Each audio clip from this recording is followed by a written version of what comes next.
Just a few hours, tens of thousands of runners will hit the road for the 127th Boston Marathon. Yeah, and this year actually marks 10 years since the tragic bombing that killed 3 people and injured hundreds more. Aaron Parsegian joins us in studio this morning with a look at today's race and a reflection on the past, Aaron. Yeah, this was the scene on Saturday in Boston, 10 years to the day after 2 pressure cooker bombs were set off at the marathon's finish line. 3 people were killed that afternoon in 2013. That includes 29-year-old Crystal Campbell, 23-year-old Lindsay Liu, and 8-year-old Martin Richard. Nearly 300 others were injured. Many of those lost limbs. The city held remembrance ceremonies, and victims' family members were present as wreaths were laid at the site this weekend. Then a moment of silence at 2:49, the time of the bombing. Church bells rang.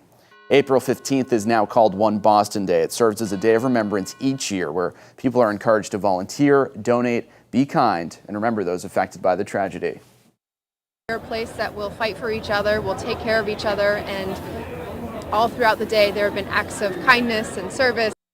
And the survivors and families in the city has shown their resilience over the years. Today, the 127th Boston Marathon will kick off around 9 a.m.